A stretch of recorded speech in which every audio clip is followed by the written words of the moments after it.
Hello dear students, आज के इस लेक्चर में हम डिस्कस करने वाले हैं रेखाएं और कोण, जो क्लास 9 का 6 लेसन है जहां से रेखागणित स्टार्ट होता है।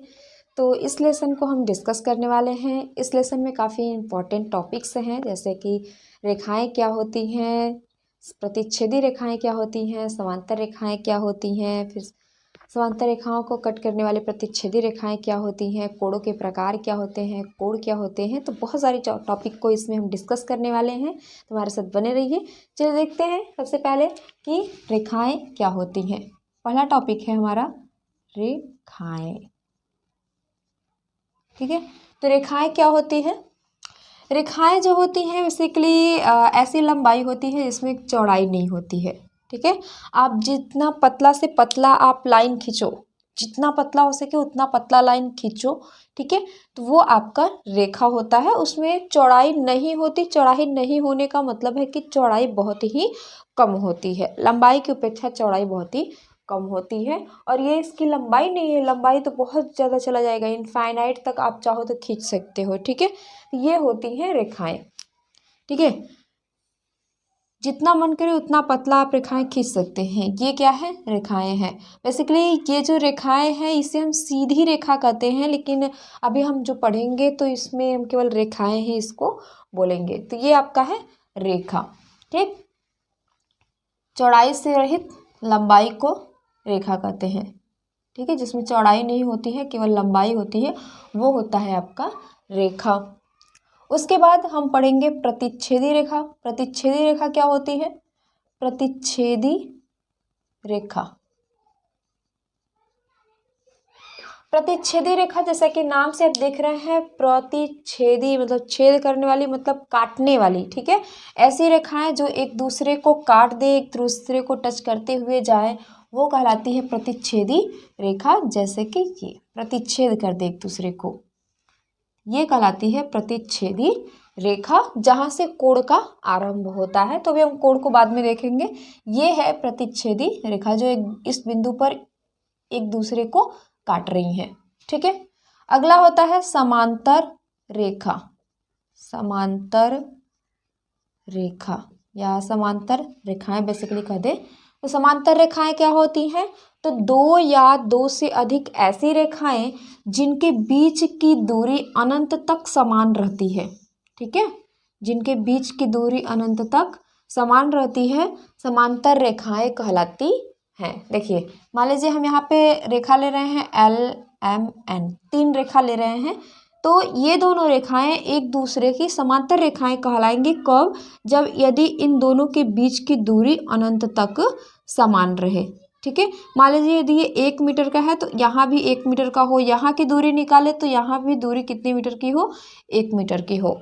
ठीक है, ये तो हो गया पहला परिभाषा कि ऐसी दो या दो से अधिक ऐसी रेखाएं जो एक दूसरे के बीच की दूरी अनंत तक समान रहती है, समांतर रेखाएं कहलाती है।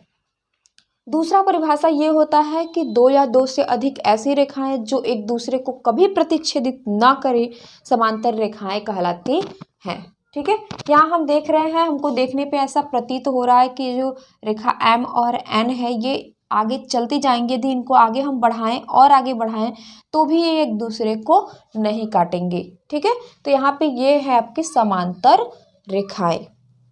ठीक है, समांतर रेखाओं को प्रदर्शित करने के लिए मान लीजिए यहाँ पे यल और यम आपस में समांतर रेखाएं हैं, तो हम यहाँ पे समांतर रेखाओं का ऐसे सिंबल बनाते हैं। ठीक है, तो हम लिखते हैं कि L और M समांतर हैं, ये समांतर रेखा का सिंबल है। ठीक है, M और N आपस में समांतर है तो हम लिखेंगे M समांतर N। ठीक है, तो ये है समांतर रेखा का सिंबल।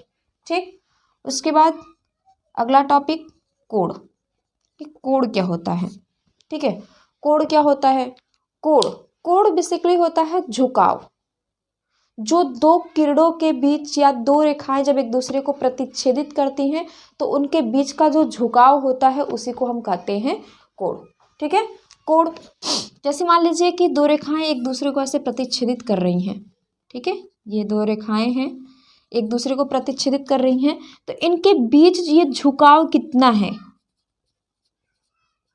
यही झुकाव कहलाता है कोण। ठीक है, तो दो रेखाओं के बीच के झुकाव को या दो किरणों जो एक ही बिंदु से प्रारंभ होती हैं उनके बीच के झुकाव को कोण कहते हैं। तो ये है कोण। अब चाहे जैसे भी आप प्रतिच्छेद कर ले, उनके बीच में जितना भी झुकाव रहेगा उसको कहते हैं कोण। कोण को बस थीटा सिंबल यूज करते हैं। ठीक, अब ये थीटा कितने अंश का झुकाव बन रहा है, कितने अंश का नहीं बन रहा है, ठीक है, वो हम बाद में डिस्कस करेंगे। ठीक, तो ये है आपका कोण। जैसा कि हम यहाँ पे रेखाएं डिस्कस कर लिए कि ऐसी लंबाई जो चौड़ाई से रहित होती है, जिसमें चौड़ाई न के बराबर होती है, वो कहलाती है रेखाएं। प्रतिच्छेदी रेखाएं क्या होती हैं? जब दो रेखाएं एक दूसरे को प्रतिच्छेद करती हैं, एक दूसरे को काटती हैं, तो वो रेखाएं प्रतिच्छेदी रेखाएं होती हैं। समांतर रेखाएं क्या देखा हमने कि समांतर रेखाएं वो रेखाएं होती हैं जो एक दूसरे को कभी भी प्रतिच्छेदित नहीं करते हैं। दैट मीन्स कि जिनके बीच की दूरी अंततः अनंत तक समांतर रहती हैं, समान रहती हैं, वो कहलाती हैं समांतर रेखाएं। फिर हमने देखा कोण। कोण क्या होता है? तो दो रेखाएं जब एक दूसरे को प्रतिच्छेदित करती हैं तो उनके बीच के झुकाव को ही कोण कहते हैं। ठीक है, अब हम यहाँ पे डिस्कस करेंगे कोणों के प्रकार, मतलब वो झुकाव कितना कितना हो सकता है। ठीक है, तो पहला होता है झुकाव शून्य, शून्य कोण। ठीक है, शून्य कोण का मतलब कि कोई कोण फॉर्म ही ना हो, मतलब उनके बीच जो झुकाव हो कितना हो, जीरो हो। ठीक है, ठीक, तो यहाँ पे हम देख रहे हैं कि ये रेखा जो है ये स्वयं पर इसका कोई झुकाव नहीं है, तो यहाँ पे 0 अंश का कोण बनेगा। ठीक, ये है शून्य कोण। दूसरा होता है न्यून कोण। न्यून कोण, न्यून कोण का मतलब कि वह कोण जिसका मान, देखिए मैं यहाँ पे हम थीटा से प्रदर्शित कर रहे हैं कोण को, तो थीटा जो है ये न्यून कोण कहलाएगा कब? जब इसका मान जो है वो 0 से अधिक हो। ठीक है, ठीक है, थीटा का मान 0 से अधिक हो लेकिन 90 से कम हो। ठीक, 0 से अधिक 90 से कम, तो वो जो कोण रहेगा वो कहलाएगा न्यून कोण। जैसे कि 60 अंश, 30 अंश, 45 अंश, 81 अंश, 75 अंश, 70 अंश, ये सभी क्या है? 90 से कम है लेकिन 0 से अधिक है। ठीक है, तो वो कोण जो 0 से अधिक हो लेकिन 90 से कम हो, न्यून कोण कहलाता है। इनका सिंबल बेसिकली ये। ठीक है, तीसरा होता है हमारा समकोण। समकोण, समकोण क्या होता है? समकोण जब थीटा का जो मान है वो 90 अंश हो जाए। ठीक है, थीटा एकदम 90 अंश, मतलब एक दूसरे से 90 अंश का कोण बनाए, ये तब ये कहलाता है समकोण। ठीक है, चौथा अधिक कोण। अब अधिक कोण किसे कहते हैं? अधिक कोण जब वही थीटा का मान जो है वो 90 से अधिक हो जाए। थीटा का मान कितना हो? 90 अंश से अधिक हो किंतु 180 अंश से कम हो। ठीक है, जब ये थीटा का मान 180 अंश से कम और 90 अंश से अधिक हो तो हम कहेंगे कि वह कोण अधिक कोण होता है। फॉर एग्जाम्पल में हम ले सकते हैं जैसे कि 120 अंश, 130 अंश, 150 अंश, 175 अंश, 160 अंश ले सकते हैं, 155 अंश ले सकते हैं, 120 अंश ले सकते हैं, 110 अंश ले सकते हैं, 91 अंश भी ले सकते हैं। 91 अंश भी ये आपका अधिक कोण है। देखो 91 अंश, क्योंकि ये 90 से अधिक और 180 से कम है, तो ये भी आपका अधिक कोण है। वही बात कर ले 179, दैट मीन्स कि 179 अंश की, 179 अंश, ये आपका अधिक कोण है कि नहीं? तो ये भी आपका अधिक कोण है। ठीक है, क्योंकि ये 180 से कम है ना, तो ये है आपका अधिक कोण। पांचवा होता है ऋजु कोण। ऋजु कोण या सरल रेखीय कोण, ये क्या होता है? तो ऐसा कोण जो 180 अंश का हो, मतलब एक दूसरे के जस्ट अपोजिट हो, दोनों मिलकर के एक सरल रेखा का निर्माण करे, तो वो कहलाता है सरल रेखीय कोण। जब दो रेखाओं के बीच का जो, देखो एक रेखा ऐसे जा रही है, ये एंगल बढ़ रहा है, ये जब रेखाएं ऐसे प्रतिच्छेदित की, दो रेखाएं थी, जब ऐसे प्रतिच्छेदित की तो इनके बीच का जो एंगल था वो 90 से कम था, इसलिए ये जो कोण बना इसे हम कहेंगे न्यून कोण।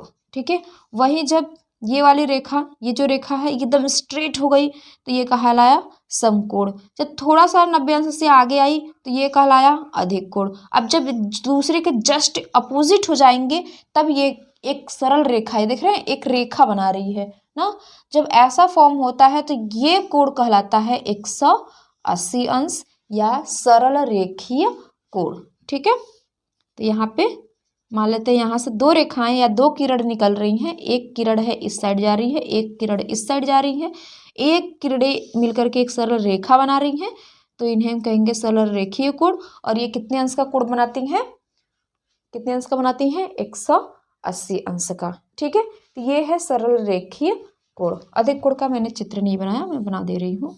ये है अधिक कोण का चित्र जो 90 से अधिक होगा। ठीक है, तो ये है आपका सरल रेखीय कोण। आगे भी कुछ टाइप्स आते हैं, जैसे कि कुछ भिन्न टाइप होते हैं जिनमें हम तुलना करते हैं। यहाँ पे तो हम सिंगल सिंगल कोण की बात करते हैं कि 0 से अधिक होगा तो उसे क्या कहेंगे, 90 होगा, या 90 से अधिक होगा 180 अंश होगा तो उसे हम क्या कहेंगे। ठीक है, उसके बाद हम डिस्कस करेंगे कि दो कोणों को हम कंपेयर में लेकर के उनका क्या नाम हम दे सकते हैं। अच्छा, यहाँ पे एक और कोण है, छठा प्रतिवर्ती कोण। प्रतिवर्ती कोण ये वो कोण होता है जिसमें कोण का जो मान है वो 180 अंश से अधिक रहेगा। ठीक है, 180 अंश से अधिक रहेगा लेकिन 360 से कम होता है। ठीक, ये हम किसी कोण का निकालते हैं, जैसे कि पूछ दिया जाए कि 30 अंश का प्रतिवर्ती कोण कितना बनेगा, तो 30 अंश का प्रतिवर्ती कोण ज्ञात करने के लिए हम 360 में से 30 को घटा देंगे, आ जाएगा 330। तो 30 अंश का प्रतिवर्ती कोण 330 है। ठीक है, जिसका भी हमको प्रतिवर्ती कोण निकालना है हम 360 में से घटा देते हैं, और प्रतिवर्ती कोण का जो मान होता है वो 180 अंश से अधिक और 360 अंश से कम होता है। ठीक है, तो ये है प्रतिवर्ती कोण। और सातवां हमारा होता है संपूर्ण कोण। संपूर्ण कोण, संपूर्ण कोण क्या होता है, जब कोण 360 अंश का पूरा बन जाता है तो उसे हम कहते हैं संपूर्ण कोण। ठीक है, ये रेखा पूरा एक बार ऐसे घूम गई, पूरा यहाँ से यहाँ तक ऐसे घूम गई तो हम कहेंगे कि ये संपूर्ण कोण बना है, 360 अंश का कोण बना है। ठीक, तो ये थे आज के कोण। अब हम डिस्कस करेंगे भिन्न प्रकार के कोणों की तुलना। जैसे दो डिफरेंट कोण ले लें तो उनकी हम तुलना करेंगे तो देखेंगे कि उनमें कौन कौन से कोण बनते हैं। तो अगला कोण हम डिस्कस करने वाले हैं कोटि पूरक या पूरक कोण। जैसा कि हम बताए हैं यहाँ पे हम दो कोणों को लेंगे। ठीक है, तो कोटि पूरक कोण क्या होता है, तो ऐसे दो कोण जिनका योगफल 90 अंश हो। मान लीजिए एक कोण ये x फॉर्म हो रहा है, एक कोण ये है y। यदि हम इन दोनों को जोड़े तो यदि वो 90 अंश का कोण बना रहे हैं तो वो कहलाता है कोटि पूरक या पूरक कोण। ठीक है, मतलब कि x और y का जो योगफल हो वो होना चाहिए 90 अंश। ठीक, तब हम कहेंगे कि x का कोटि पूरक y है, y का कोटि पूरक x है। ठीक है, जैसे कि एग्जाम्पल के तौर पे बात कर ले तो 30 अंश का कोटि पूरक कोण क्या है, 30 अंश में हम क्या जोड़े कि 90 हो जाए।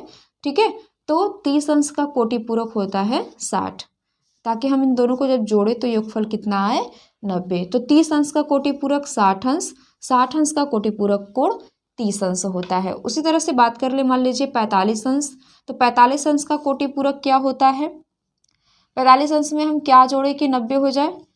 यदि आपको नहीं समझ में आ रहा है तो आपको मान लीजिए पूरक कोण निकालना है। ठीक है, बोल दिया 45 अंश का पूरक कोण ज्ञात कीजिए, तो अब 45 अंश में हम क्या जोड़े कि वो 90 आ जाए। तो मान ले रहे हैं कि 45 अंश का कोटि पूरक x है, तो दोनों को जोड़ने पर कितना आएगा 90। कितना आएगा भाई 90। ठीक है, तो यहाँ से हम x का मान निकाल सकते हैं। 45 इधर प्लस में है, उधर जाके -45, तो x का मान कितना आ गया भाई, 90 में से 45 जाएगा 45। तो 45 अंश का कोटि पूरक कोण क्या है, 45 अंश है। ठीक है। इसी तरह से मान लीजिए 70 अंश का आपको निकालना है। 70 अंश का कोटि पूरक कोण क्या होगा? ठीक है, 70 अंश का कोटि पूरक कोण क्या होगा? तो 70 में हम क्या जोड़े कि 90 हो जाए। मान लीजिए 70 का कोटि पूरक x है, ठीक है, x का मान निकाल दीजिए। 90 माइनस 70 कितना आ गया? 20 आ गया। तो 70 का कोटि पूरक कितना है? 20 अंश है, ठीक है। कोई भी किसी भी कोण का यदि कोटि पूरक निकालना है तो उसको आप 90 में से घटा दीजिए, आपको पता चल जाएगा कि कोटि पूरक कोण कितना है। जैसे मान लीजिए 20 अंश का आपको कोटि पूरक निकालना है तो 20 अंश को आप 90 में से घटा दो, तो 90 में से 20 जाएगा, कितना आएगा? 70। तो 70 जो है वो 20 अंश का कोटि पूरक कोण है, ठीक है। तो ये होता है कोटि पूरक कोण। जब दो कोणों का योगफल 90 अंश होता है तो हम कहते हैं कि वो दोनों कोण एक दूसरे के कोटि पूरक कोण हैं, ठीक है। तो ये हो गया आपका कोटि पूरक कोण जब x प्लस वाई का योगफल कितना हो? 90 अंश हो, ठीक है। अब हम बात कर लेते हैं अगला कोण। अगला है हमारा समपूरक कोण। समपूरक कोण, ठीक है। जैसे कोटि पूरक है वैसे समपूरक है।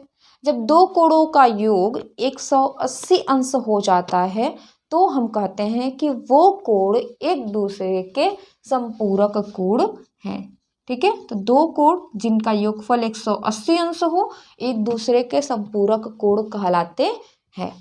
जैसे कि 60 और 120। 60 और 120 जब हम इनको जोड़ेंगे तो कितना आएगा भाई? 180। कितना आएगा?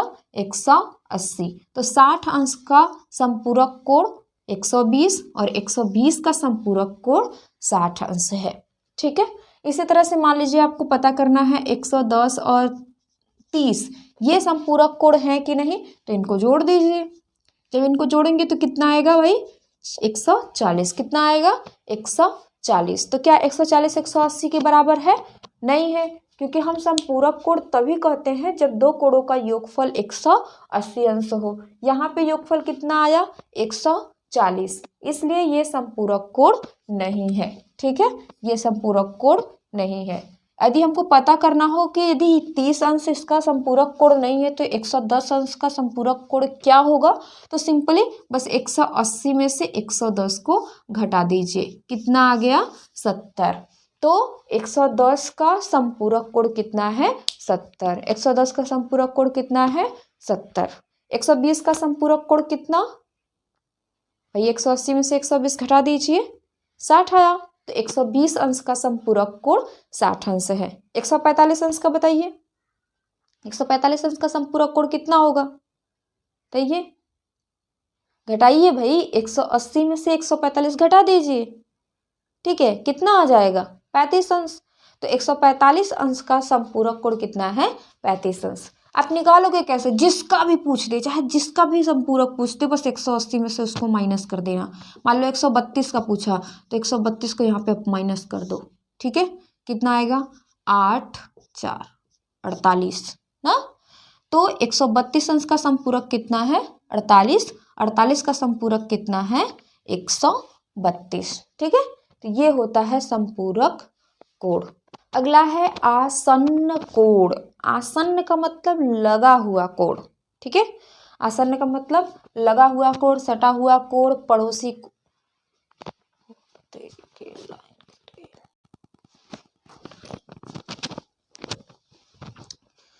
तो अब हम बात करने वाले हैं आसन्न कोण के बारे में। आसन्न मतलब कि लगा हुआ कोण, ठीक है। लगा हुआ कोण मतलब कि पड़ोसी कोण, ठीक है। मतलब एक दूसरे से बिल्कुल सटा हुआ रहना चाहिए, ठीक है, वो आसन्न कोण कहलाता है। फॉर एग्जाम्पल में जैसे बात कर लीजिए कि एक कोण ये फॉर्म हो रहा है, एक कोण हम देख रहे हैं कि यहाँ पे है और एक कोण है यहाँ पे, ठीक है। ये दोनों कोण एक दूसरे से जस्ट लगे हुए हैं, ठीक है, पास एकदम सटे हुए हैं। इनके बीच की जो ये बाउंड्री लाइन है ये बिल्कुल दोनों के लिए एक ही है, तो ये कहलाता है आसन्न कोण, ठीक है। अब ऐसा नहीं है कि एक कोण यहाँ पे बन रहा है और एक कोण यहाँ पे बन रहा है तो हम कहेंगे ये दोनों आसन्न कोण है, तो ये दोनों आसन्न कोण नहीं है, क्योंकि इनके बीच में एक कोण आ गया है, ठीक है। इनके बीच में मतलब ये दोनों एक दूसरे से लगे हुए कहाँ हैं भाई? ये सटे हुए कहाँ हैं? ये तो दूर दूर है ना, इतना दूर हो गया है, इतना झुकाव हो गया उनके बीच में, तो ये दोनों आपस में लगे हुए नहीं है, इसलिए ये आसन्न कोण नहीं है। तो दो ऐसे कोण जिनके बीच में एक उभयनिष्ठ लाइन हो, ठीक है, उनको बनाने वाले कोण में एक लाइन क्या हो, उभयनिष्ठ हो, और दोनों एक दूसरे से बिल्कुल सटे हुए हों, वे कोण कहलाते हैं आसन्न कोण। ठीक है, वो दोनों बिल्कुल ही एक दूसरे से लगे हुए होने चाहिए। कोण चाहे जितना भी बड़ा बन सकता है, मान लीजिए ये एक्स बन रहा है, ये वाई बन गया, ठीक है, तो ये दोनों आसन्न कोण कहलाएंगे। एक्स आसन्न कोण कहलाएगा वाई का, वाई आसन्न कोण कहलाएगा एक्स का। ठीक है, लेकिन ये दोनों लगे हुए होने चाहिए, उनके बीच कोई भी गैपिंग नहीं होनी चाहिए। यदि उन दोनों के बीच कोई गैपिंग है तो वो आसन्न कोण नहीं कहलाएगा। तो ये है आपका आसन्न कोण। अगला है शीर्षाभिमुख कोण। ठीक है, इस कोण को जैसे आप ध्यान से देखेंगे इसको, तो शीर्ष अभिमुख कोण मतलब कि ऐसे दो कोण जिनका जो शीर्ष हो, अभिमुख हो, विपरीत हो, वो शीर्षाभिमुख कोण कहलाते हैं। ठीक है, जैसे कि जब दो रेखाएं एक दूसरे को प्रतिच्छेदित करती हैं, तो ये देख रहे हैं, ये कोण ऊपर की तरफ बन रहा है और ये कोण नीचे की तरफ बन रहा है। ठीक है, ये कोण ऊपर की तरफ और ये कोण नीचे की तरफ बन रहा है, तो ये दोनों एक दूसरे के शीर्षाभिमुख कोण कहलाते हैं। ये दोनों एक दूसरे के क्या हैं, शीर्षाभिमुख कोण हैं। मान लीजिए यह एक्स है, ये वाई है, तो यहाँ पे एक्स जो है वाई का शीर्षाभिमुख कोण कहलाता है, क्योंकि ये दोनों का जो सिर है वो जस्ट अपोजिट है। देख रहे हैं, ये ऊपर की तरफ खुला हुआ है और ये नीचे की तरफ खुला हुआ है। ठीक है, जैसे 36 का आंकड़ा हो दोनों में ना, वो कहलाता है शीर्षाभिमुख कोण। लेकिन शीर्षाभिमुख कोण जो होते हैं एक दूसरे के बराबर होते हैं। ठीक है, जैसे क्लास में क्या होता है भाई, क्लास में जो पढ़ने वाला बच्चा होता है ना, तो जितने भी पढ़ने वाले बच्चे होते हैं ना, उनमें टक्कर होता है। ठीक है, 36 का आंकड़ा होता है। पढ़ने में तो दोनों तेज होते हैं, लेकिन इन दोनों में बनती नहीं है। ठीक है, मैक्सिमम स्कूलों में, कॉलेजों में ये देखा जाता है कि जितने भी पढ़ने वाले बच्चे होते हैं ना, तो पढ़ने वाले बच्चों में भी एक 36 का आंकड़ा चलता है। ठीक है, तो वही काम यहाँ पर है, शीर्षाभिमुख वही कहलाता है जो एक दूसरे के जस्ट अपोजिट हो, लेकिन उनके कोणों का मान क्या हो, सेम हो। ये केवल आपका प्रतिच्छेदी रेखाओं में ही बनता है। ठीक, जब दो रेखाएं एक दूसरे को प्रतिच्छेद करते हैं तो ये शीर्षाभिमुख कोण बनता है। यहाँ पे ये भी आपका शीर्षाभिमुख कोण है। ये मान लीजिए है आपका पी कोण बन रहा है, ये क्यू कोण बन रहा है। ठीक है, तो पी का शीर्षाभिमुख कोण क्यू है। ठीक, पी का शीर्षाभिमुख क्यू है, क्यू का शीर्षाभिमुख पी है। ठीक है, और ये दोनों भी एक दूसरे के क्या होते हैं, बराबर होते हैं। ठीक है, शीर्षाभिमुख कोण बेसिकली बराबर ही होते हैं, पर उनका शीर्ष जो होता है वो विपरीत होता है। ठीक है, तो ये है आपका शीर्षाभिमुख कोण। अगला टॉपिक है कोणों के रैखिक युग्म। ठीक है, मतलब कि जब हम 5, 6, 7, 8, 10, 15, 20 कोण ले लें और सबको जोड़ दें, यदि वो 180 अंश के बराबर हो जाता है तो उसे हम कहते हैं रैखिक, कोणों के रैखिक युग्म। ठीक है, कोणों का ऐसा युग्म जो एक रेखा का निर्माण करता है, एक रेखा बनाता है, वो कहलाता है कोणों का रैखिक युग्म। ठीक है, अब जितना मन उतना कोण ले लीजिए, 15 ठो, 20 ठो, 50 ठो, 60 ठो, 70 ठो, जितना मन उतना कोण ले लीजिए। यदि उन कोणों का योगफल, जितना कोण ले रहे हैं उन सभी का योगफल 180 अंश आ जा रहा है, तो उन कोणों को हम कहते हैं कि ये जो कोण है ये कोणों के रैखिक युग्म है। ठीक है, क्योंकि ये एक रैखिक कोण बना रहे हैं, रेखा बना रहे हैं, इस वजह से इन कोणों को हम कहेंगे कि ये जो कोणों का युग्म है ये रैखिक युग्म है। ठीक है, और बेसिकली हमारे एक्सरसाइज में मैक्सिमम क्वेश्चन डिपेंड है इस प्रश्न, इस टॉपिक पे। ठीक है, मान लीजिए मैंने इस कोण को इतने कोण में विभाजित कर दिया, इस रेखा को। ठीक है, आप देख रहे हैं ये एक्स है, ये वाई है, ये जेड है, ये टी है, ये एस है ना।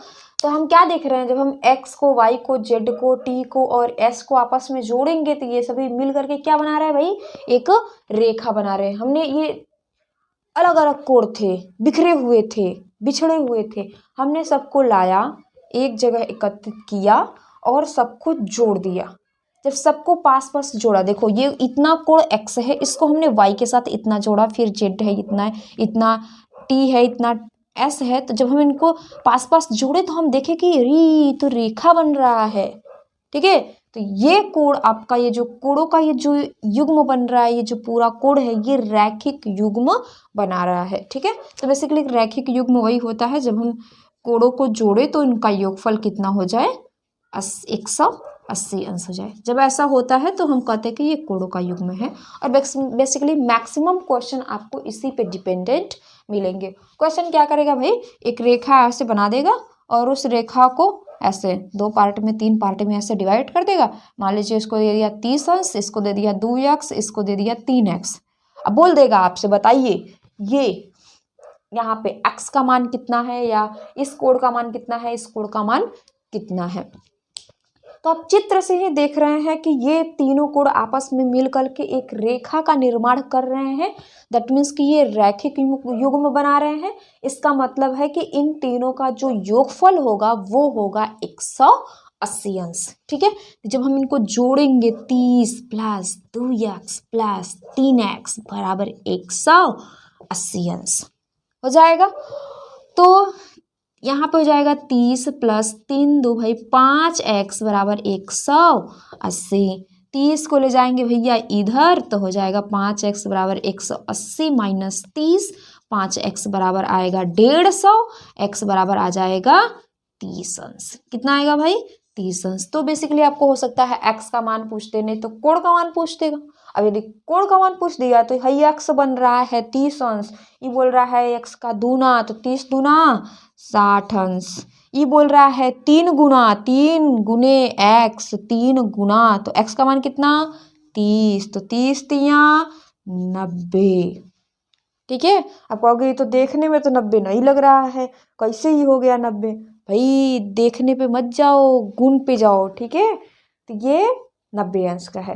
भाई 90 अंश का बन गया, हमने तो चित्र रेंडमली बना दिया था ना, हमको थोड़ी ना पता है कि वो 90 अंश का बन जाएगा। ठीक है, तो 90 अंश 60 अंश 30 अंश। ठीक है, ये है कोण जिनको जोड़ने पर 180 अंश आएगा, ये है रैखिक युग्म। तो बेसिकली इसी तरह से क्वेश्चन आपको पूछता रहता है एग्जाम में। ठीक है, तो ये है कोणों का रैखिक युग्म।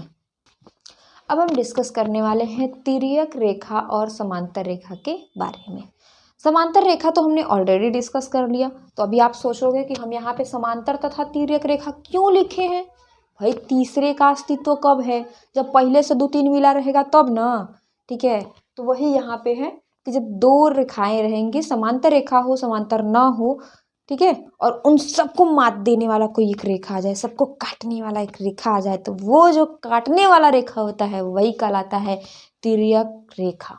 ठीक है, मान लीजिए कि यहाँ पे रेखा है, 2 ठो रेखा है और इन दोनों को काटने वाला रेखा आ जाए क्यों, तो ये कहलाती है तिर्यक रेखा।